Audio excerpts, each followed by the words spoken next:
অন্য দল ক্ষমতায় গেলে নারীরা সবচেয়ে নির্যাতিত হবে।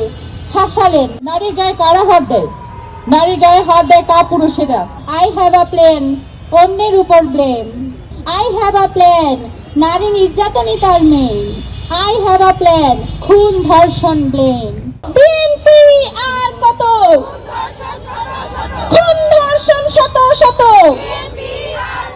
আমরা কিন্তু জুলাই কিভাবে স্বৈর শাসককে, কিভাবে জালিমকে পতন করতে হয় সেটা কিন্তু আমরা জেনে গেছি, এবং এই জুলাই নামতে কিন্তু বেশি দিন সময় লাগবে না। যদি এই জুলাইয়ের পুনরাবৃত্তি না চান, তাহলে আপনারা নিজেদেরকে সংশোধন করে নিন এখনই, না হলে আমরা নারীরা এর মুখ্যম জবাব দেব এবং 2 জুলাই আমরা তৈরি করব ইনশাআল্লাহ। নারীর গায়ে কারা হাত দেয়? নারীর গায়ে হাত দেয় কাপুরুষেরা। যারা কাপুরুষ, যারা ভীরু, তারা নারীর গায়ে হাত দেয়, নারীকে রাজনৈতিক টুলস হিসেবে ব্যবহার করে। যারা নিজেদের রাজনৈতিক অবস্থা এত দেউলিয়ান্ত হয়ে গিয়েছে যে শেষ পর্যন্ত নারীদেরকে ব্যবহার করতে হচ্ছে। যে সমস্ত নারীরা ফ্যামিলি কার্ডের জন্য যেতে চাইবে, যে সমস্ত নারীরা ফ্যামিলি কার্ডের জন্য টাকা চাইতে যাইবে, তাদের গলায় যে আপনারা ছুরি লাগাবেন না, তার প্রমাণ কি?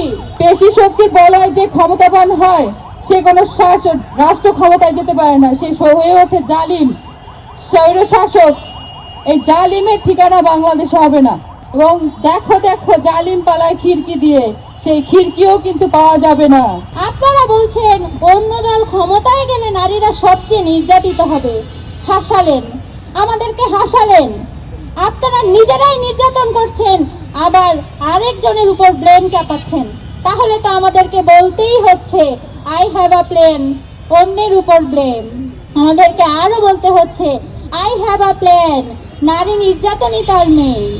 আই হ্যাভ আ প্ল্যান, খুন ধর্ষণ ব্লেম। আপনারা কি ধরনের প্ল্যান করেছেন নারীদের জন্য তা জাতির সামনে সুস্পষ্ট। যারা লালন করবে যে আমরা জালিম হয়ে উঠব, তাদের আমরা সতর্ক করে দিচ্ছি যে এই বাংলা দ্বিতীয় কোন জালিম তারা কিন্তু পালানোর জায়গা পাবে না। আগের স্বৈর শাসক তো তারা তো পালিয়ে যাওয়ার সুযোগ পেয়েছে, এবার কিন্তু পালানোর সুযোগ পাবে না। কিভাবে নারীকে পুঁজি করে আপনারা রাজনৈতিক ফায়দা হাসিল করতে চাচ্ছেন? আপনাদের এহেন আচরণ কখনোই আপনাদের রাজনৈতিক ভবিষ্যতের জন্য শুভকর হবে না।